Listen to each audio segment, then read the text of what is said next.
તો આજે આપણે જે તમારો 4th સેમેસ્ટરનો જે સબ્જેક્ટ છે કોમ્પ્યુટર એડેડ ડિઝાઇન CAD બરોબર, એનો જે સિલેબસ હતો એ મેં તમને લાસ્ટ વિડીયોમાં મેં તમને સમજાવ્યો હતો બરોબર, ડિટેલમાં કે કયા કયા ચેપ્ટર્સ આવશે, એ જે જેટલા ચેપ્ટર્સ છે તમે કઈ કઈ વસ્તુ ભણશો, પછી પ્રેક્ટિકલ કે એક્સપેરિમેન્ટ્સની વાત કરીએ આપણે તો કયા કયા એક્સપેરિમેન્ટ્સ તમે અથવા તો પ્રેક્ટિકલ્સ તમે કરી શકશો, પરફોર્મ તમારે કરવાના આવશે, જે કહેવાય ને કે ગવર્મેન્ટ થ્રુ સરકાર થ્રુ આપણને જો પરમિશન મળે તમને આવવાની, જો કાંઈક આ કોવિડ સિચ્યુએશન જે અત્યારે છે આપણે દેશમાં એમાં જો કાંઈ જો બધું નોર્મલ થઈ જાય વહેલાસર તો પછી તમને પરમિશન મળે સ્ટુડન્ટ્સને કોલેજમાં આવવાની તો પછી આપણે એ બધા જે પ્રેક્ટિકલ્સ અથવા એક્સપેરિમેન્ટ્સ છે એ આપણે પરફોર્મ કરશું બરોબર.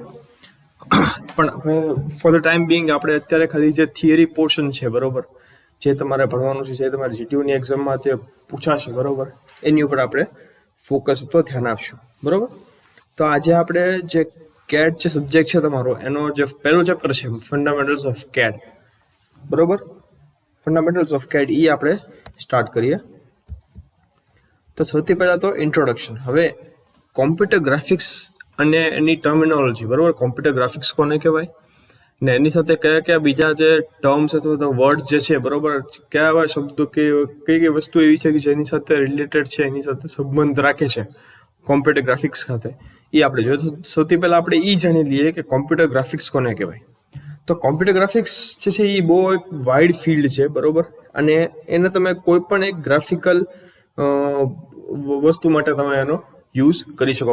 ફોર એક્ઝામ્પલ સપોઝ તમે કોઈ કહેવાય ને કે ફોનમાં તમે ગેમ રમતા હો કે બીજું કોઈ એપ્લિકેશન તમે યુઝ કરતા હો કે જેમાં તમે વિઝ્યુઅલી કે ગ્રાફિકલી તમે કોઈ વસ્તુ છે એ જોઈ શકો બરોબર, તે એને તમે કોમ્પ્યુટર ગ્રાફિક્સ તરીકે તમે એને તમે ઓળખી શકો બરોબર. આ ચેપ્ટરમાં આપણે બેઝિકલી જોવાનું એ છે કે આપણે 2 ડાયમેન્શનલ જે ઇમેજીસ હોય બરોબર, કોઈ પણ તમે વસ્તુ જે છે એ ફોનમાં તમે ફોટો જોતા હો તો એ બેઝિકલી 2D જ હોય બરોબર, 2 ડાયમેન્શનલ હોય, 2 ડાયમેન્શન વાળું હોય. સપોઝ કોઈ પણ તમે ફિગર ડ્રો તમે કરો બરોબર, સાદી ફિગર તમે અથવા તો તમે પેપર ઉપર તમે એક સ્ક્વેર ચોરસ તમે દોરો બરોબર, તેમાં તમે એ જે ફિગર તમારીથી 2 ડાયમેન્શનલ થાય. એટલે 2 ડાયમેન્શનલ એટલે કઈ રીતે, એમાં 2 ડાયમેન્શન અથવા 2 માપ આપેલા હોય. સપોઝ તમે ચોરસ તમે દોર્યું કોઈ પણ કાગળ ઉપર બરોબર, તો એમાં તમને 2 જ કહેવાય ને કે ડાયમેન્શન આપેલા હોય, એક લંબાઈ અને એની પહોળાઈ બરોબર. તો એ તમારું 2D ઇમેજ થઈ ગઈ, તમારું 2D ડ્રોઈંગ થઈ ગયું બરોબર. તો આ જે પહેલું ચેપ્ટર છે એમાં આપણે જાણશું કે આપણે 2Dમાં જે કોઈ પણ ફિગર છે અથવા કોઈ પણ ઇમેજ છે બરોબર, એને આપણે 2D અને 3D બંનેમાં કઈ રીતે આપણે એને જનરેટ કરી શકીએ અથવા તો બનાવી શકીએ, તૈયાર કરી શકીએ બરોબર. તો કોમ્પ્યુટર ગ્રાફિક્સની બેઝિક આપણે વાત કરીએ તો એ છે એ જે સ્ક્રીન ઉપર જે પિક્ચર જે છે કે ઇમેજ છે કે ફોટા છે બરોબર કે ડ્રોઈંગ છે એને દર્શાવવાનું કામ કરે કોમ્પ્યુટર ગ્રાફિક્સ છે એ બરોબર. કોમ્પ્યુટર ગ્રાફિક્સનું બેઝિક કામ એવું કે જે સ્ક્રીન ઉપર જે તમને પિક્ચર કે ઇમેજ કે ફોટો બતાવે છે એને એ દર્શાવવાનું અથવા દેખાડવાનું તમને કામ કરે બરોબર. અને CAD જે છે કોમ્પ્યુટર એડેડ ડિઝાઇન એ આ કોમ્પ્યુટર ગ્રાફિક્સના પ્રિન્સિપલનો કે અથવા તો એના સિદ્ધાંતોનો ઉપયોગ કરીને અલગ અલગ CAD સોફ્ટવેરમાં એ તમે એનો યુઝ કરી શકો. હવે કોમ્પ્યુટર ગ્રાફિક્સ છે એ બેઝિકલી એવા ગ્રાફિક્સ છે કે જે કોમ્પ્યુટર્સની મદદથી બનાવવામાં આવ્યા છે, કોમ્પ્યુટરનો ઉપયોગ કરીને આ ગ્રાફિક્સ બનાવવામાં આવ્યા છે બરોબર. અને આ જે કોમ્પ્યુટર ગ્રાફિક્સથી બનેલા જે સોફ્ટવેર છે અને હાર્ડવેર છે બરોબર, કોમ્પ્યુટર ગ્રાફિક્સના સિદ્ધાંતોથી જે સોફ્ટવેર અને હાર્ડવેર બનેલા છે એની મદદથી તમે કોઈ પણ એક ઇમેજ તમે ડ્રો કરીને ડિઝાઇન કરીને તમે બનાવી પણ શકો અને કોઈને દેખાડી પણ શકો તમે કોમ્પ્યુટર ગ્રાફિક્સનો ઉપયોગ કરીને. એટલે આનું મિનિંગ એમ થાય કે ગ્રાફિક્સ જે છે એ ખાલી ઇમેજીસ કે ફોટા જે છે એના ક્રિએશનમાં એને બનાવવામાં કામ કરે છે બરોબર. તો આગળ વધીએ આપણે. હવે ગ્રાફિક્સની આપણે ડેફિનેશન જો આપણે કહેવાય વ્યાખ્યા કહીએ તો graphics are a visual representation on a surface such as a computer screen. કે કોઈ પણ એક સરફેસ છે, કોઈ પણ એક સપાટી છે જેમ કે કોમ્પ્યુટરની સ્ક્રીન છે બરોબર, તેની ઉપર જે વિઝ્યુઅલ પ્રેઝન્ટેશન થાય, કોઈ પણ વસ્તુ છે તમને વિઝ્યુઅલી તમે જોઈ શકો એવી રીતે બતાવવામાં આવે, તમને એવી રીતે તમારી સામે પ્રેઝન્ટ કરવામાં આવે કે તમે એને જોઈ શકો બરોબર. તો એવી જે પ્રેઝન્ટેશન જે દર્શાવવાની દેખાવ છે એને તમે ગ્રાફિક્સ કહી શકો, બરોબર. કોમ્પ્યુટરના સ્ક્રીન ઉપર તમે જે અલગ અલગ ફોટા દેખાય કે કોઈ પણ વસ્તુ તમને દેખાય એની એક ઉદાહરણ હોઈ શકે ગ્રાફિક્સનું. એ એક ઉદાહરણ છે ગ્રાફિક્સનું, કે એ ગ્રાફિક્સની મદદથી તમને કોમ્પ્યુટરમાં કે લેપટોપમાં તમે જે વસ્તુ દેખાય એ તમને ગ્રાફિક્સના કારણે દેખાય. ગ્રાફિક્સના થોડા ઘણા ઉદાહરણ બીજા દઈએ તો ફોટોગ્રાફ છે, તમે ફોટા જે જુઓ એ ગ્રાફિક્સના કારણે હોય. એન્જિનિયરિંગ ડ્રોઈંગ તમે જુઓ, બરોબર, તો એ પણ ગ્રાફિક્સના કારણે હોય. ત્રીજું છે તમારું મેપના ડ્રોઈંગ્સ, કે કોઈ પણ સપોઝ કે તમે ગૂગલ મેપ ઓપન કરો કે આઈફોન તમે યુઝ કરતા હો તો એપલ મેપ્સ તમે ખોલો તો એમાં તમને જે મેપ જે બતાય એ પણ ગ્રાફિક્સના કારણે તમને બતાય. ચોથું છે એનિમેશન, તમે જે એનિમેશન તમને બતાય છે ટીવીમાં અથવા કહેવાય ને કે લેપટોપમાં કે કોમ્પ્યુટરમાં, તમે સપોઝ કાર્ટૂન જોતા હો કે એવી એનિમેટેડ મૂવી તમે જોતા હો, બરોબર, તો એ તમને જે એનિમેશન જે બતાય છે એ પણ ગ્રાફિક્સનું એક ઉદાહરણ છે. અને પાંચમું છે મલ્ટીમીડિયા, બરોબર. તો કોમ્પ્યુટર ગ્રાફિક્સ છે એના અલગ અલગ ફિલ્ડમાં, અલગ અલગ ક્ષેત્રોમાં અલગ અલગ એના એપ્લિકેશન છે, અલગ અલગ એના ઉપયોગો છે, બરોબર. અને દિવસે ને દિવસે ગ્રાફિક્સ સાથે રિલેટેડ જે એનો ઉપયોગો છે અલગ અલગ ક્ષેત્રોમાં એ વધતા જાય છે દિવસે ને દિવસે, બરોબર. ફોર એક્ઝામ્પલ જો આપણે મોબાઈલ ફોનની વાત કરીએ તો મોબાઈલ ફોનની જે ડિસ્પ્લે સ્ક્રીન છે, બરોબર, એ પણ એક કોમ્પ્યુટર ગ્રાફિકનું જ ઉદાહરણ છે. બેઝિકલી તમને એ કોમ્પ્યુટર સ્ક્રીન જેવું જ કામ કરે છે ને. અત્યારે જે મોબાઈલ ફોન, આપણે સ્માર્ટફોન્સ જે આપણી પાસે આવ્યા છે એ એક ટાઈપના મિની કોમ્પ્યુટર્સ જ છે, કેમ કે આપણે જે વસ્તુ કોમ્પ્યુટરમાં કરી શકીએ અથવા લેપટોપ પર કરી શકીએ એ ઓલમોસ્ટ બધી વસ્તુ આપણે ફોનમાં કરી શકીએ, બરોબર. કાંક એકાદ બે એવી વસ્તુઓ છે કે જેની માટે આપણે કમ્પલસરી લેપટોપનો ઉપયોગ કરવો પડે, બાકી બધી વસ્તુ આપણે ફોન થ્રુ કરી શકીએ, બરોબર. તો ફોનની જે મોબાઈલ સ્ક્રીન જે ડિસ્પ્લે સ્ક્રીન છે, બરોબર, એ પણ એક ટાઈપનો કોમ્પ્યુટર ગ્રાફિક્સનો એક એક્ઝામ્પલ જ છે, બરોબર. તો કોમ્પ્યુટર ગ્રાફિક્સનો જે મેઇન જે એમ છે અથવા મેઇન જે એનો ઓબ્જેક્ટિવ છે એ શું છે કે એક કોમ્પ્યુટરનો ઉપયોગ કરીને એક પિક્ચર અથવા તો એક ઇમેજ, બરોબર, એ જનરેટ કરવું, ક્રિએટ કરવું, બનાવવી, બરોબર. પિક્ચર અથવા ઇમેજ ક્રિએટ કરવી કોમ્પ્યુટરની મદદથી. હવે કોમ્પ્યુટર ગ્રાફિક્સ છે એ ઇમેજ, ડેટા અને સ્ક્રીન ઉપર આર્ટ વર્ક અને ઇમેજ વાળો ડેટા કે ફોટા સાથે ડેટા તમને બતાવે, બરોબર, સ્ક્રીન ઉપર, એની માટે કામ કરે કોમ્પ્યુટર ગ્રાફિક્સ છે, બરોબર. અને એની માટે થોડા ઘણા એના બીજા સ્પેસિફિક મીન્સ અથવા સ્પેસિફિક રીતો કોમ્પ્યુટર ગ્રાફિક્સ છે યુઝ કરે કે જેની મદદથી તમને સ્ક્રીન ઉપર તમને પિક્ચર વાળો, ફોટા વાળો તમને ડેટા દેખાઈ શકે, બરોબર. કે જેના કારણે હવે બેઝિકલી કોઈ પણ માણસ છે, તમે એ વાત કરો તો હ્યુમન બિંગની એક સાયકોલોજી છે, તો એક સાયકોલોજીકલી એવી મેથડ છે કે કોઈ પણ માણસ સપોઝ તમારી વાત કરીએ તો તમે કાને સાંભળેલી વસ્તુ કરતા તમને નજરે દેખાયેલી વસ્તુ તમને વધારે યાદ રહે, બરોબર. કોઈ પણ માણસને તમે અવાજ સાંભળો તો અવાજથી તમે બહુ વધારે ઓળખી ના શકો, પણ જો તમે એ માણસને એકવાર જોઈ લીધો સારી એવી રીતે, તો પછી જ્યારે બીજી વાર માણસ તમને સામે બતાવે તો તમને ખ્યાલ આવી જાય કે ભાઈ આ માણસ મેં ક્યાંક જોયો છે. તો નજરે દેખાયેલી વસ્તુ તમને વધારે સારી રીતે યાદ રહે, બરોબર. તો આ કોમ્પ્યુટર ગ્રાફિક્સનું મેઇન જે એમ જે છે અથવા ઓબ્જેક્ટિવ છે એ જ છે કે ઇમેજ ડેટા તમને બતાવે, ફોટા સાથે તમને ડેટા બતાવે કે જેના કારણે તમારા મગજમાં એ યાદ રહી જાય, બરોબર.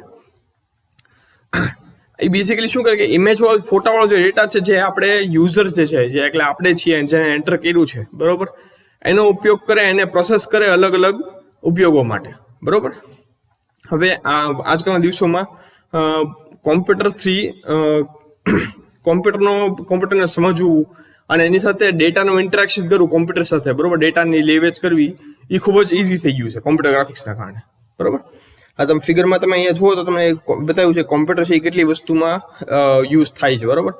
આ ખાલી તમને 10 ઉપયોગ આપેલા છે, બાકી બીજી ઘણી જગ્યાએ પણ યુઝ થાય છે, પણ મેઇન જે 10 જગ્યા છે એ કઈ છે? એજ્યુકેશન, ભણાવવા માટે, કે જે અત્યારે હું તમને યુઝ કરું છું તમને ભણાવવા માટે, હું આ પીસીનો કે આ વિડીયો બનાવીને તમને ભણાવું છું. પછી છે ગવર્મેન્ટ ઓફિસીસમાં, સરકારી દફતરોમાં તો કોમ્પ્યુટરનો ખૂબ જ ઉપયોગ થાય છે બધા રેકોર્ડ રાખવા માટે. બેન્કિંગમાં તમને ખ્યાલ જ છે કે અત્યારે હવે જ્યારથી ડિમોનેટાઇઝેશન આવ્યું 3 કે 4 વર્ષ પહેલા, બરોબર, ત્યારથી જે ઓનલાઈન બેન્કિંગ છે, મોબાઈલ બેન્કિંગ છે, એનો ઉપયોગ ઘણો બધો વધી ગયો છે. તો એ બેન્કિંગ માટે પણ કોમ્પ્યુટરનો ઉપયોગ ને ફોનનો ઉપયોગ ખૂબ જ વધી ગયો છે. પછી સ્પોર્ટ્સ, તમે કોઈ પણ તમારા સ્પોર્ટ્સ જોવા હોય તો એ તમે ટીવી થ્રુ કે ઇન્ટરનેટ થ્રુ તમે જોઈ શકો ફોનમાં, બરોબર. પછી ડિફેન્સ એન્ડ એન્વાયરમેન્ટ માટે, ડિફેન્સ માટે પણ જે કોમ્પ્યુટર ગ્રાફિક્સ છે એ ખૂબ જ અગત્યના અલગ અલગ રેડાર્સ યુઝ થાય છે કે જેના કારણે કોઈ પણ ઘૂસણખોરી થાય કોઈ પણ દેશમાં, તો આપણને જે આર્મી આપણી જે ડિફેન્સ ફોર્સિસ છે આપણી આર્મી છે એ બધાને તરત ખ્યાલ આવી જાય, બરોબર. પછી હોસ્પિટલ્સમાં પણ ઘણો બધો યુઝ થાય છે. અલગ અલગ જે પેશન્ટ્સ તમારા હોય ઓલરેડી હોસ્પિટલ્સમાં, જે લોકો ડિસ્ચાર્જ થઈ ગયા છે બધાના રેકોર્ડ રાખવા માટે. પછી ઘરમાં પણ તમારે યુઝ થાય જ છે. તમે ઘરમાં ટીવી, કહેવાય ને કે કોમ્પ્યુટર છે, ફોન છે, બધાનો તમે યુઝ કરતા હો. મેડિકલ ફિલ્ડમાં યુઝ થાય છે કે એક્સરે છે, બરાબર, પછી MRI છે, એવા બાકી બધી જે CT સ્કેન છે એ બધા આવી રીતે ટૂંકમાં એ રીતે કોમ્પ્યુટર ગ્રાફિક્સનો યુઝ કરે એ લોકો, કે જેના કારણે હ્યુમન બોડીની અંદર કોઈ પણ જગ્યાએ કાંઈ ખામી હોય કે કાંઈ રોગ હોય તો એનાથી આપણને ખ્યાલ આવી શકે. બિઝનેસ માટે ઘણો બધો ઉપયોગી થઈ ગયું છે કે મેલ થ્રુ કે કોઈ પણ ઇન્ટરેક્શન તમારે કરવું હોય કે કહેવાય ને કે ફંડ્સનું ટ્રાન્સફર કરવું હોય તો એ બધી વસ્તુ માટે પણ તમે કોમ્પ્યુટર ગ્રાફિક્સ યુઝ કરતો હો. ટેકનોલોજી માટે તો તમે યુઝ કરો જ છો, બરોબર. તો આ રીતે કોમ્પ્યુટર ગ્રાફિક્સ છે, બરોબર, અથવા કોમ્પ્યુટરની વાત કરીએ તો આ ખાલી એક 10 ફિલ્ડ મેઇન ફિલ્ડ છે કે જ્યાં આગળ યુઝ થાય છે. બાકી બીજા ઘણા બધા એવા ક્ષેત્રો છે કે જ્યાં આગળ કોમ્પ્યુટર ગ્રાફિક્સનો ઉપયોગ ખૂબ જ સારો એવો છે, બરોબર. જેમ કે એનિમેશન બનાવવામાં મેં તમને વાત કરી કે એનિમેટેડ મૂવીઝ કે કાર્ટૂન્સ તમારે બનાવવા હોય તેની માટે તમારે કોમ્પ્યુટર ગ્રાફિક્સનો યુઝ કરવો પડે. પછી વિડીયો ગેમ્સ બનાવવા માટે જે સાદી ફોનની ગેમ્સ એ તો છે જ, બરોબર, પણ સાથે સાથે તમે જે પીસીમાં તમે જે ગેમ્સ રમો, એક્સબોક્સની, પછી કહેવાય ને કે પ્લે સ્ટેશનની જે ગેમ્સ છે, બરોબર, એ બધી ગેમ્સ બનાવવા માટે તમારે એનિમેશન એમાં પણ કરવું પડે. સેમ કાર્ટૂન્સ ને એનિમેટેડ મૂવીઝ ને એમાં પણ તમારે એનિમેશન મૂકવું પડે. તેમાં તમારે જો પછી મૂવીઝની એડવર્ટાઇઝિંગ કરવા માટે પછી ગ્રાફિક ડિઝાઇન, બરોબર, કે તમે કોઈ પર્ટિક્યુલર તમારે કોઈ એક વેબસાઇટ તમારે ડિઝાઇન કરવી છે, બરોબર, કે તમારે કહેવાય ને કે કોઈ ના ચાહો તમારે સપોઝ વિઝિટિંગ કાર્ડ તમારે ડિઝાઇન કરવા છે, તેની માટે તમારે ગ્રાફિક ડિઝાઇનની જરૂર પડે. પછી પ્રોડક્ટ ડિઝાઇન કરવા માટે તમારે કોમ્પ્યુટર ગ્રાફિક્સની જરૂર પડે. તો આ બધી વસ્તુમાં કોમ્પ્યુટર ગ્રાફિક્સનો ઉપયોગ આવે જ છે. કોઈ એક થોડા ઘણા અંશ સુધી પણ હોય તો છે જ કોમ્પ્યુટર ગ્રાફિક્સનો ઉપયોગ, બરોબર. હવે કોમ્પ્યુટર ગ્રાફિકનું એપ્લિકેશન. હવે કોમ્પ્યુટરના જો આપણે કોઈ પણ એક પર્ટિક્યુલર વસ્તુમાં કોઈ પણ પર્ટિક્યુલર કામ માટે આપણે એનો ઉપયોગ કરવો હોય તેની માટે કોમ્પ્યુટર અંદરથી ઇન્ટરનલી કઈ રીતે કામ કરે છે એ સમજવું ખૂબ જ જરૂરી છે, બરોબર. અને ઇન્ટરનલી જે કામ કરવાની જે સિસ્ટમ છે એને કોમ્પ્યુટર ગ્રાફિક્સ કહેવાય. કોમ્પ્યુટર ગ્રાફિક્સ છે એ બેઝિકલી જે માણસ કોમ્પ્યુટર વાપરે છે, યુઝર જે છે, બરોબર, એની અને કોમ્પ્યુટર વચ્ચેની એક લિંક છે. એ એક પર્ટિક્યુલર બ્રિજ જેવું છે. જો એ બ્રિજ પ્રોપર હોય તો યુઝર જે છે એ જે કોમ્પ્યુટરનો ઉપયોગ કરે છે એ ઇઝીલી કોમ્પ્યુટરનો ઉપયોગ કરી શકે. હવે અત્યારે તો બધા જે કોમ્પ્યુટર અથવા જે ફોન્સ છે, બરોબર, જે ટીવી છે, બધા સ્માર્ટ થઈ ગયા છે. Smartphone, smart TV, smart computers, બરોબર. પણ જે જૂના જમાનાના પીસી હતા, કોમ્પ્યુટર્સ હતા, એ બધા કમાન્ડ્સ ઉપર ચાલતા હતા, બરોબર, કે જેમાં કોમ્પ્યુટર તમે પહેલા વાત કરો તો કોમ્પ્યુટર જે આવતા, મોનિટર જે આવતું, બરોબર. અત્યારે તો જે પીસી જે છે એ ઓલમોસ્ટ નીકળી ગયા છે. હજી ઘણા લોકો પીસી વાપરે છે. તો એમાં પણ જે સ્ક્રીન જે છે એ તારે LCD સ્ક્રીન કે LED સ્ક્રીન થઈ ગઈ છે, બરોબર, સાવ ફ્લેટ, સાવ હળવી, બરોબર. લેપટોપની વાત કરીએ, લેપટોપ સાવ કોમ્પેક્ટ આવી ગયા છે. પણ જૂના જમાનાની આપણે કોમ્પ્યુટરની વાત કરીએ તેમાં ટીવી સેટ આવતા, બરોબર, એવા ભારે મોનિટર આવતા જેની સ્ક્રીન પ્યોરલી બ્લેક હતી, સાવ બ્લેક હતી, બ્લેક એન્ડ વ્હાઇટ જ આવતું, બરોબર, કલર હતું નહીં. તમે ટાઈપ કરો તમે બ્લેક એન્ડ વ્હાઇટ, જે તમે ટાઈપ કરો એ લેટેસ્ટ તમારા વ્હાઇટમાં બતાય અને બેકગ્રાઉન્ડ બ્લેક હોય પૂરેપૂરું, બરોબર. અને જે કંઈ પણ કામ તમારે કરવાનું છે, બરોબર, એ કામ પૂરું કરવા માટે તમારે એની કામ સાથે રિલેટેડ જે કમાન્ડ જે છે તમારે કીબોર્ડથી અંદર એન્ટર કરવું પડતું, બરોબર, ત્યારે એ કામ થતું. એના કારણે શું થયું કે આ જે કામ હતું, બરોબર, કે કોઈ પણ કામ માટે તમારે ટાઈપ કરવું પડતું, બધું એન્ટર કરવું પડતું. એની કારણે આ વસ્તુ જે છે એ આ જે ટાઈપ કરવાની જે વસ્તુ કામ હતું એ ખૂબ જ ટીડિયસ હતું, બરોબર, થકવી દેવું હતું. અને કોમ્પ્યુટર સાથે કામ કરવાની કોઈને મજા ન હોતી, એમ કે એટલું બધું ફૂલ ટાઈપિંગ કરવાનું માણસ થાકી જતો, કંટાળી જતો એમ. એના કારણે કેમ કે કોઈ પણ પર્ટિક્યુલર કામ કરવા માટે પહેલા તમારે ઘણા બધા ઢગલો ફંક્શન્સ તમારે યાદ રાખવા પડતા. કોઈ પણ પર્ટિક્યુલર નાનું એવું કામ તમારે કરવું હોય તો એની માટે પણ તમારે 100 ફંક્શન યાદ રાખવા પડતા. એ 100 ફંક્શન યાદ રાખીને પછી બધા એન્ટર કરવાના.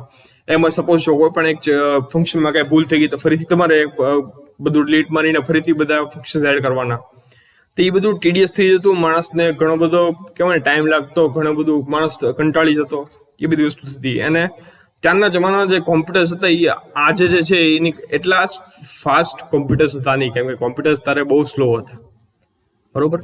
આજે જે કોમ્પ્યુટર્સ છે તો ઘણા ફાસ્ટ છે. પહેલાના જમાનામાં તો કોમ્પ્યુટર્સ ખૂબ જ સ્લો હતા, એટલે ત્યારે એ પણ એક ખૂબ જ મોટો ગેરફાયદો હતો. હવે એ પછી ધીમે ધીમે જે છે એ દુનિયામાં નવી નવી ટેકનોલોજી આવવા માંડી, અને કોમ્પ્યુટર્સનો જે ક્ષેત્ર છે એમાં એક નવી ટેકનોલોજી આવી, જેને આપણે કહીએ ગ્રાફિકલ યુઝર ઇન્ટરફેસ, બરોબર, GUI. જે બેસિકલી શું કામ કરે કે જે કોમ્પ્યુટર યુઝર જે છે એની અને કોમ્પ્યુટર વચ્ચેનું એક લાઈવ ઇન્ટરેક્શન જેવું એક તમને પ્રોવાઈડ કરે તમને, કે જેના કારણે યુઝર અને કોમ્પ્યુટર છે એક રીતે જો કામ કરતા હોય તો એવું લાગે કે કાયદેસર એકબીજા સાથે ઇન્ટરેક્ટ કરે છે, વાતો કરે છે, બરોબર. એવી એક સિસ્ટમ જે જનરેટ કરી ગ્રાફિકલ યુઝર ઇન્ટરફેસ, કે જે એક લાઈવ ઇન્ટરેક્શન જનરેટ કરે કોમ્પ્યુટર અને યુઝર વચ્ચે. એના કારણે શું થતું કે આ GUI ગ્રાફિકલ યુઝર ઇન્ટરફેસ આવી, એટલે જે યુઝર જે છે એને કોઈ પણ જાતના કાંઈ કમાન્ડ યાદ રાખવાની જરૂર ન પડી, કે કીબોર્ડથી ટાઈપ કરીને કોમ્પ્યુટરને આપવાની જરૂર ન પડી. કોમ્પ્યુટરમાં GUI શું હતું કે કોમ્પ્યુટર ઉપર જ ઘણા બધા આઇકોન્સ આવી ગયા, બરોબર, નાના નાના ઇમેજીસ આવી ગયા, કે જેને તમે ક્લિક કરો એટલે તમે સિમ્પલી તમારી આઇકોન ઉપર ક્લિક કરો એટલે કોઈ પણ પર્ટિક્યુલર ફંક્શનરી ખુલી જાય. સપોઝ તમે અત્યારે PC કોઈ પણ ઓપન કરો, તેમાં તમારા માય કોમ્પ્યુટર છે, બરોબર, પછી રિસાયકલ બીન છે, બીજા થોડીક જે એપ્લિકેશન્સ તમે યુઝ કરતા હો, બરોબર, તેના આઇકોન્સ તમને સ્ક્રીન ઉપર આપેલા હોય ઓલરેડી, બરોબર. સપોઝ તમારે ઓટોકેડ યુઝ કરતા હો તો ઓટોકેડનું જે આઇકોન તમારે કહેવાય ને કે ટાઈપ કરીને ઓટોકેડ ઓપન બધું લાંબુ તમારે ના કરવું પડે. આઇકોન છે એ તમે ઓલરેડી તમને સ્ક્રીન ઉપર આપેલ, તમે આઇકોન ઉપર ડબલ ક્લિક કરો માઉસથી એટલે તમારું ઓટોકેડ છે એ ઓપન થઈ જાય, બરોબર. તો આવી રીતે ગ્રાફિકલ યુઝર ઇન્ટરફેસ આ રીતે ચેન્જ લેવો કે જે એપ્લિકેશન્સ કે જે કામ તમારે કરવા હતા એની માટેના આઇકોન્સ જે છે, નાની ઇમેજીસ, નાના ફોટા, એ તમને સ્ક્રીન ઉપર આપી દીધા, કે તમે પછી એની ઉપર માઉસ રાખીને સિમ્પલી ડબલ ક્લિક કરો એટલે એ એપ્લિકેશન છે કે એ વસ્તુ જે ટાસ્ક છે એ ઓપન થઈ જાય તરત, બરોબર. તો આ બેઝિકલી છે એ કોઈ પણ સિમ્બોલ કે આઇકોન જે છે એ એક પર્ટિક્યુલર ફંક્શન માટે એક પ્રોગ્રામ રન કરે, બરોબર. અને એ પ્રોગ્રામ રન કરવા માટે આપણે આઇકોન ઉપર ડબલ ક્લિક કરવું પડે છે. જો આવી રીતે સિમ્પલી આ જો તમે આ ફિગર ઉપર તમે જો તમને બતાવી તો આ બધા તમારા આઇકોન્સ છે, બરોબર. આ સિમ્પલી એક જે મેકબુક છે તો એપલનું જે લેપટોપ હોય તેમાં આ રીતના બધા આઈફોન છે, જેમ કે સફારી છે, પછી FaceTime, iTunes, App Store, Game Center, System Preferences, બરોબર. તો આ બધી છે એ અલગ અલગ જે કહેવાય તમારા જે ફંક્શન કોઈ પણ ટાસ્ક પરફોર્મ કરવા માટેના ઓલા છે, શું કહેવાય, ગ્રાફિકલ યુઝર ઇન્ટરફેસના સિમ્બોલ્સ છે, કે તમે એની કોઈ પણ આમાંથી કોઈ પણ તમારે કામ હોય, સપોઝ તમારે કોન્ટેક્ટમાં જવું હોય તો કોન્ટેક્ટ ઉપર ક્લિક કર્સર રાખીને ડબલ ક્લિક કરો એટલે કોન્ટેક્ટ તમારા ખુલી જાય, બરોબર. તો બેઝિકલી કોમ્પ્યુટર છે એમાં ઘણી બધી ધીમે ધીમે વધારે ફેસિલિટીઝ આવવા માંડી, જેના કારણે કોમ્પ્યુટર ગ્રાફિક્સ છે ઘણું બધું સારું થવા માંડ્યું, ને યુઝરને છે ને એ કોમ્પ્યુટરને યુઝ કરો ઘણો બધો ઇઝી થઈ ગયો અને ફાસ્ટ થઈ ગયો, બરોબર. એક્ઝામ્પલ તરીકે જોઈએ તો મલ્ટીમીડિયા ફિલ્ડમાં આપણે જોઈએ, બરોબર, કે જે ધીમે ધીમે ફૂલ કહેવાય ને કે ઇમ્પ્રૂવ થવા માંડ્યું છે અત્યારે કોમ્પ્યુટર ગ્રાફિક્સના કારણે. એ એક ખૂબ જ સારો એવો એક્ઝામ્પલ છે મલ્ટીમીડિયા ફિલ્ડ જે છે એ, બરોબર. હવે કોમ્પ્યુટર ગ્રાફિક્સ જે છે એ એન્જિનિયરિંગ અને બીજા ઘણા બધા ફિલ્ડ્સમાં છે એનો ખૂબ જ વધારે ઉપયોગ થઈ શકે છે. હવે જે મેજર સેક્ટર્સ છે, જે મેજર જે ક્ષેત્રો છે કે જ્યાં આગળ કોમ્પ્યુટર ગ્રાફિક્સનો ફૂલ યુઝ થાય છે અને જેની અસર ખૂબ જ મોટી પડે છે, બરોબર, એ બધા ક્ષેત્રો નીચે આપેલા છે. જેમ કે તો પહેલું છે કોમ્પ્યુટર એડેડ ડિઝાઇન અથવા ડ્રાફ્ટિંગ, CAD, બરોબર, જ્યારે તમે ભણો છો આ સબ્જેક્ટ. બીજું છે તમારું કોમ્પ્યુટર આર્ટ, કોમ્પ્યુટરમાં તમારે આર્ટ બનાવવો કે પેઇન્ટિંગ બનાવવું હોય તો એ. ત્રીજું છે તમારું પ્રેઝન્ટેશન ગ્રાફિક્સ, બરોબર, પ્રેઝન્ટેશન તમારે આપવાનું છે, કોઈ પણ વસ્તુ તો કોઈને પ્રેઝન્ટ કરવી છે તેની માટેના ગ્રાફિક્સ અલગ અલગ આવે. ચોથું છે કોમ્પ્યુટર એડેડ લર્નિંગ, જે તમે કરો છો અત્યારે કોમ્પ્યુટરને, ફોનને કહેવાય ને કે ઇન્ટરનેટનો યુઝ કરીને તમે લર્ન કરો છો, શીખો છો નવી વસ્તુ, સબ્જેક્ટ શીખો છો, કોઈ વસ્તુ નવી શીખતા હો તો એ કોમ્પ્યુટર એડેડ લર્નિંગ કહેવાય. પાંચમું છે કોમ્પ્યુટર એડેડ મેન્યુફેક્ચરિંગ, કે જે અત્યારે મોટા ભાગની ઇન્ડસ્ટ્રીઝ જે છે એ યુઝ કરે છે. CNC મશીન છે, બરોબર, એ બધી જે VNC મશીન, જે ઓટોમેટિક મશીન છે, બધા કોમ્પ્યુટરથી રન થતા હોય, કોમ્પ્યુટર ગ્રાફિક્સના એમાં પણ ઉપયોગ થતો હોય, બરોબર. પછી છે છઠ્ઠું, આપણે જે અત્યારે મેઇન જે આપણું તમારું ને મારો આધાર છે, બરોબર, ઇન્ટરનેટ એન્ડ વેબ ટેકનોલોજી, એ સૌથી મોટો ઇમ્પેક્ટ છે એની પર. એમાં કોમ્પ્યુટર ગ્રાફિક્સ સૌથી મોટો ઇમ્પેક્ટ આપે છે કે એનાથી તમારું જે લર્નિંગ એક્સપિરિયન્સ છે, મારો ટીચિંગ એક્સપિરિયન્સ છે, ઘણો બધો સારો રહે છે, ઘણો બધો ઇમ્પ્રૂવ થઈ ગયો છે. 7મું છે મોબાઈલ ફોન ટેકનોલોજી, જેનો ઉપયોગ તમને ખ્યાલ જ છે ઘણો બધો છે. 8મું છે મેડિકલ ફિલ્ડ. તો મેં તમે મેડિકલ ફિલ્ડમાં વાત કરી, CT સ્કેન, MRI, પછી એક્સરે, એ બધું છે એ તમારું કોમ્પ્યુટર ગ્રાફિક્સનું તે કમાલ છે. 9મું છે સિમ્યુલેશન વર્ચ્યુઅલ રિયાલિટી, જે VRના જે આવે છે, આઈ સેટ્સ આવે છે કે જેમાંથી તમે એમાં ફોન તમે ઇન્સર્ટ કરીને તમે એમાં VR સેટથી તમે મૂવી જુઓ, બરાબર, તો તમને ઓલમોસ્ટ 3D એક્સપિરિયન્સ લાગે કે તમે આમ થિયેટરમાં બેસીને તમે મૂવી જોવો છો. પ્લસ એની સેમ VR સેટવાળી ગેમિંગ પણ આવી ગયું છે એક્સબોક્સ અને પ્લેસ્ટેશનમાં. પછી 10મું છે ઓફિસ ઓટોમેશન, બરાબર. ઓફિસમાં કોઈ પણ કામ તમારે કરવું હોય તો ઓફિસના ઘણી ઓફિસીસ એવી છે કે જે ઓટોમેશન ઉપર કામ કરે છે. જે ઓફિસમાં ઘણી બધી વસ્તુ છે કે ઓટોમેટિકલી ખુલી જાય છે. સપોઝ તમારે કાંઈક અહીંથી તમારે સામે થોડુંક આખું ડ્રોવર હોય તમારે ખોલી નાખવું હોય, તો આજે તો નોર્મલી શું હોય કે તમે આ ઉપરથી ન્યાથી તમારે ડ્રોવર ખોલવું પડે, પછી તમે વસ્તુ કાઢી લ્યો. પણ જો તમારી ડેસ્ક ઉપર જ તે સામે જે ડ્રોવર પડ્યું છે 10-20 ફૂટ આખું, એને તમે એક બટન તમારી ડેસ્ક ઉપર તમને બટન આપેલું છે કે આજે ખોલવા કરતા તમે અહીંથી બટન દબી પ્રેસ કરો એટલે સામે તમારું જે ડ્રોવર છે એ પર્ટિક્યુલર ડ્રોવર ખુલી જાય. ત્યાંથી તમારે ખાલી વસ્તુ લાવવાની રહે, બસ ધેટ્સ ઇટ, બરોબર. પછી ત્યાંથી પછી બંધ કરો, અહીંયા આવીને તમે ક્લિક કરો એટલે તમારું એ ડ્રોવર છે બંધ થયું. આવી રીતે સેમ ઓફિસ ઓટોમેશન પણ થાય છે. 11મું છે તમારું ડેસ્કટોપ પબ્લિશિંગ, બરોબર, જે મેં તમને વાત કરી એમ કે વિઝિટિંગ કાર્ડ બનાવવામાં કે કહેવાય ને વેડિંગ ઇન્વિટેશન કાર્ડ્સ બનાવવામાં એમાં તમારો ખૂબ જ ઉપયોગ લાગે. 12મું છે જ્યોગ્રાફિકલ ઇન્ફોર્મેશન સિસ્ટમ, GIS, બરોબર, કે જેની મદદથી તમને અલગ જે આપણે ઘણી એપ્લિકેશન તમારા ફોનમાં પણ યુઝ થાય છે, બરોબર, કે જેની મદદથી તમે અલગ રિજન્સમાં જ્યોગ્રાફિકલી તમને ખ્યાલ આવી શકે કે ભાઈ દુનિયામાં કઈ જગ્યાએ કેવું વાતાવરણ છે. ક્યાંક ગરમી હોય, ક્યાંક વરસાદ પડતો હોય, ક્યાંક ઠંડી હોય, તો એને એ તમને કરંટ ટાઈમમાં પણ બતાવે અને નેક્સ્ટ 3 કે 4 દિવસ કે અઠવાડિયા માટેનું તમને પ્રેડિક્શન પણ બતાવે કે આજે ભાઈ આટલું ટેમ્પરેચર છે, આખા દિવસનું વાતાવરણ આવું રહ્યું, કાલે આવું રહી શકે છે, પરમ દિવસે આવું રહી શકે છે. તો એ રીતે પણ એ GIS તમને કામ કરી શકે. 13મું છે કોમ્પ્યુટર વિઝન.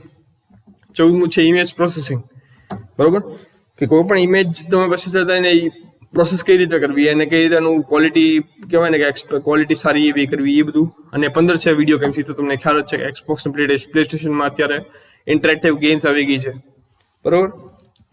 તો આ બધા જે મેઇન જે એપ્લિકેશન છે કોમ્પ્યુટર ગ્રાફિક્સને આપેલા છે, બરોબર.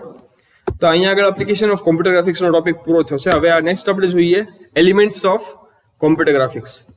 કોમ્પ્યુટર ગ્રાફિક્સના મેઇન એલિમેન્ટ્સ કેટલા હોય છે, બરોબર. તો બેઝિકલી કોમ્પ્યુટર ગ્રાફિક્સના મેજર 3 એલિમેન્ટ છે. પહેલું છે ડિજિટલ મેમરી બફર અથવા ફ્રેમ બફર, બીજું છે મોનિટર અથવા ડિસ્પ્લે સ્ક્રીન, અને ત્રીજું છે ડિસ્પ્લે કંટ્રોલર, બરોબર. આ 3 જે છે એ મેજર 3 કોમ્પોનન્ટ છે, એલિમેન્ટ છે કોમ્પ્યુટર ગ્રાફિક્સના. તો સૌથી પહેલું છે એ ડિજિટલ મેમરી બફર, બરોબર. તો ડિજિટલ મેમરી બફર બેઝિકલી એને તમે બીજા વર્ડમાં ફ્રેમ બફર પણ કહી શકો. એ એક ટાઈપનું વિડીયો રેમ જેવું છે. રેમનો તમે ફૂલ ફોર્મ ખ્યાલ છે, રેન્ડમ એક્સેસ મેમરી, બરોબર, કે જે રેન્ડમલી તમે સપોઝ તમારા ફોનમાં પણ રેમ છે, એ બેઝિકલી શું કામ કરે કે જેટલી રેમ તમારી વધારે એટલું તમારું ફંક્શન જે પ્રોસેસિંગ છે તમારા ફોનનું કે તમારા ડિવાઇસનું એ ફાસ્ટ થાય, એ જલ્દી થાય, બરોબર. એટલો તમારો ફોન અથવા ડિવાઇસ તમારો ઓછો હેંગ થાય, બરોબર. જેટલી તમારી રેમ વધારે એટલું તમારું પ્રોસેસિંગ અને તમારા ફોનનું પરફોર્મન્સ એ સારું રહે, બરોબર.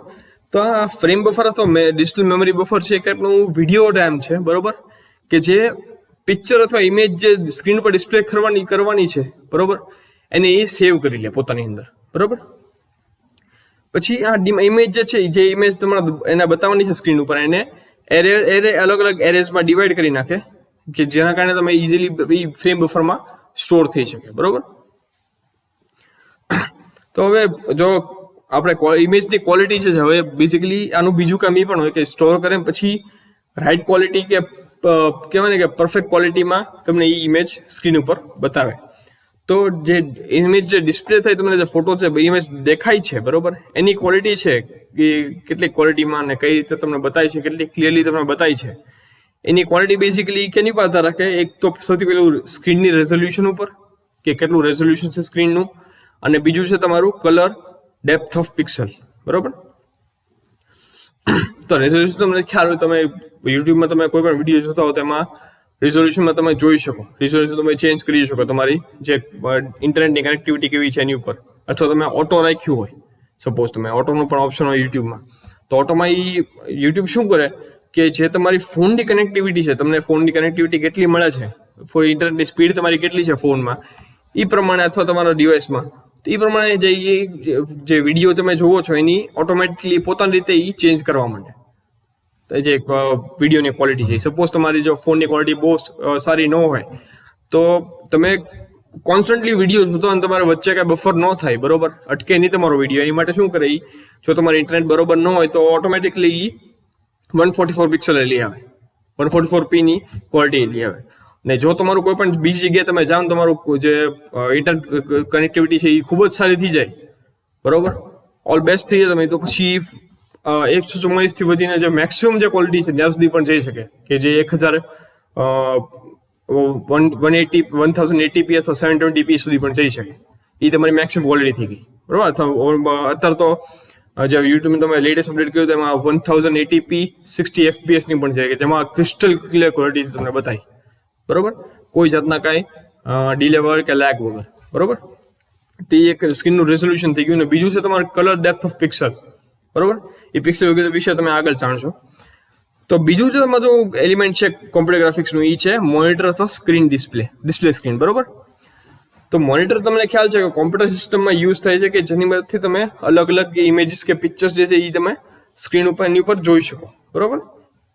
એ કોમ્પ્યુટર સિસ્ટમનો એક અગત્યનો પાર્ટ છે, એની વગર કોમ્પ્યુટર જે છે એ નકામું છે. બાકી તમે ટાઈપ કરી દો, તમને ખ્યાલ જ ન હોય તમે શું ટાઈપ કરો છો, તમે શું બતાવી છે, તો એ નકામું, બરોબર. અત્યારે તો કલર સ્ક્રીન્સ અને ઘણી બધી કોમ્પેક્ટ સ્ક્રીન્સ આવી ગઈ છે, પણ જૂના જમાનામાં મેં તમને વાત કરી એમ કે ટીવી ટાઈપના જે મોટા જે ટીવી સેટ ભારે આવતા એ ટાઈપના તમારા મોનિટર્સ આવતા ને બ્લેક એન્ડ વ્હાઇટ કલરના આવતા, કે તમારું બેકગ્રાઉન્ડ છે પ્યોરલી બ્લેક હોય તમારા મોનિટરનું, અને એમાં તમે ટાઈપ કરો તો તમને વ્હાઇટ અક્ષર દેખાય, બસ. કોઈ બીજા કલર્સ અવેલેબલ હતા નહીં. પણ હવે ધીમે ધીમે જેમ જેમ ટેકનોલોજી સારી થતી ગઈ એમ અલગ અલગ વેરિએશન્સ ને અલગ અલગ જે ક્વોલિટી, સારી ક્વોલિટીના જે સ્ક્રીન છે અત્યારે અવેલેબલ છે. તમે લેપટોપમાં અત્યારે જુઓ તો લેપટોપમાં અત્યારે સપોઝ એચપીની કે લેનોવોનું કે યોગાનું, એચપી યોગાનું તમે વાત કરો ઇન કેસ, તો એ તમારે ફ્લેક્સિબલ લેપટોપ છે તમારું એચપી યોગા, એટલે તમે કોઈ પણ પોઝિશનમાં એને બેન્ડ કરી શકો, કોઈ જાતનો કાંઈ વાંધો ન આવે, અને ટચ સ્ક્રીન પણ છે, બરોબર. તો એ ટચ સ્ક્રીન જે લેપટોપની સ્ક્રીન છે એ અત્યારે હાલ માટે તમારી લેટેસ્ટ ટેકનોલોજી છે, કે લેપટોપની સ્ક્રીન છે પણ ટચ પણ છે, એમાં તમે ટચ કરીને પણ તમે કામ કરી શકો ફોનની જેમ, બરોબર. તો અલગ અલગ ટાઈપની જે અત્યારે કોમ્પ્યુટર સ્ક્રીન અવેલેબલ છે એ તમે આગળના ચેપ્ટરમાં તમે ભણશો, બરોબર. પણ અત્યારે આ મોનિટર છે એ અગત્યનો એક પાર્ટ છે કોમ્પ્યુટર સિસ્ટમ માટે. અને ત્રીજું છે તમારું ડિસ્પ્લે કંટ્રોલર, બરોબર. તો ડિસ્પ્લે કંટ્રોલરનું કામ શું, કે સૌથી પહેલું જે તમારું ફ્રેમ બફર અને મોનિટર જે છે એ બંનેને કનેક્ટ કરે. એ બેઝિકલી ફ્રેમ બફરમાં જે ઇમેજ સ્ટોર થઈ છે, બરોબર, એ ઇમેજ સ્ટોર થયેલી ઇમેજને ડિસ્પ્લે કંટ્રોલર જે છે એ મોનિટર સુધી પહોંચાડવાનું કામ કરે, અને પછી મોનિટર જે છે તમને સ્ક્રીન ઉપર બતાવે. ડિસ્પ્લે કંટ્રોલર એ કામ કઈ રીતે કરે કે ફ્રેમ બફરમાંથી જે ડેટા બાઇટ્સ આવે છે, બરોબર, જે ડેટા એમાં સ્ટોર થયો છે ઇમેજના ફોર્મમાં, એ ડેટા બાઇટ્સ જે ઇન્ફોર્મેશન જે આવી છે ડિસ્પ્લે કંટ્રોલરમાં, એને એ નેસેસરી અલગ અલગ સિગ્નલ્સમાં કન્વર્ટ કરે. અને કેમ કે અને આ કન્વર્ઝનનું જરૂર શું કામ થાય, કે ડેટા બાઇટ્સને એ નેસેસરી સિગ્નલમાં કન્વર્ટ કરે. કેમ કે જો આ કન્વર્ઝન ન થાય ડેટા બાઇટ્સથી સિગ્નલમાં, તો મોનિટર જે છે એ ઇમેજને ડિસ્પ્લે ન કરી શકે. આ કન્વર્ઝન એ ડિસ્પ્લે થવા માટે જરૂરી છે, બરોબર. તો ડિસ્પ્લે કંટ્રોલનું મેઇન ફંક્શન શું છે, કે પહેલા તો ડેટા જે ફ્રેમ બફરમાંથી જે ડેટા આવે છે એને બાઇનરી કોડમાં, બાઇનરી સિગ્નલ્સમાં રાધર ચેન્જ કરે, 0 અથવા 1 માં, બરોબર. જે ડેટા ફ્રેમ બફરમાંથી આવ્યો એને એ પહેલા ડિસ્પ્લે કંટ્રોલરમાં જાય, એને બાઇનરી સિગ્નલ્સમાં કન્વર્ટ કરે, અને પછી બાઇનરી સિગ્નલ્સ વાળો જે ડેટા છે એ બધો જાય એ મોનિટરમાં, ત્યાં પછી એ બાઇનરી ડેટાને ફરીથી વિઝ્યુઅલ ડેટામાં કન્વર્ટ કરીને તમને એ સ્ક્રીન ઉપર તમારું ઇમેજ તમને બતાવે, બરોબર. એ રીતે. તો આજનો વિડીયો છે આપણે અહીંયા સુધી રાખીએ, બરોબર. લાસ્ટ ટોપિક આપણે જોયું આજના સેશનમાં જોયું છે તમારો એલિમેન્ટ્સ ઓફ કોમ્પ્યુટર ગ્રાફિક્સ, બરોબર. તો હવે જો તમને ગાઈસ આ વિડીયોમાં કોઈ પણ વસ્તુ તમને જો વિડીયો તમને ગમ્યો હોય સૌથી પહેલા તો આ વિડીયોને લાઈક કરજો, એને શેર કરજો તમારા ફ્રેન્ડ સાથે, એમને કહેજો કે જો એમને સબસ્ક્રાઇબ ન કર્યું મારી ચેનલ તો સબસ્ક્રાઇબ કરે. જો કાંઈ જાતનો કોઈ પણ જાતનો કંઈ ડાઉટ હોય તો નીચે કોમેન્ટ સેક્શનમાં તમે મને લખીને જાણ કરી શકો છો. ભાઈ આ બંને જે મારા જે સ્ટુડન્ટ છે તો મને કોન્ટેક્ટ કરી શકે, જેમની સાથે મારી વાત થયેલી છે. અને ફાઇનલી ગાઈસ, દર વખતના વિડીયોની જેમ ફાઇનલી એન્ડમાં હું એમ પણ ફરીથી કહીશ કે કોરોના વાયરસની મહામારી છે હજી આપણા દેશમાંથી જઈ ગઈ નથી, હજી રેલેવન્ટ છે અને પ્રેવેલન્ટ છે આપણે એન્વાયરમેન્ટમાં, વાતાવરણમાં, બરોબર. તો બંને ત્યાં સુધી તમારે જો કામ ના હોય તો ઘરમાં રહો, બહાર જવું જ પડે તો પોતાની સેફ્ટીનું ધ્યાન રાખો. તમારા માસ્ક પહેરો કોન્સ્ટન્ટલી. બહારથી ઘરે આવ્યો એટલે સૌથી પહેલાં હાથ ધોઈને પછી કોઈ વસ્તુને અડો. બહાર તમે હો ત્યારે એક સેનિટાઈઝરની બોટલ સાથે રાખો. કોઈ પણ ફોરેન મટીરિયલ કે ફોરેન વસ્તુને અડ્યા પછી તમારા હાથને સેનિટાઈઝ કરો, બરોબર. બાકી ઘરમાં રહીને ગરમ ખોરાક લેવો, ઠંડુ ખોરાક લેવાનો ટાળો, બરોબર. પ્લસ ગરમ પાણીનું સેવન કરો. તમારી જે ઇમ્યુનિટી છે એ સારી એવી કરો જેના કારણે તમે સ્ટ્રોંગ તમારી ઇમ્યુનિટી રહીને તમે કોરોના વાયરસ સામે તમારું બોડી છે લડી શકે, બરોબર. બાકી તમારા ફેમિલી મેમ્બર્સનું ધ્યાન રાખો. બાકી આવું નવું સારું કોન્ટેન્ટ તમારી સુધી પહોંચાડતો રહીશું. બાકી finally guys, good bye, good night, take care, thank you.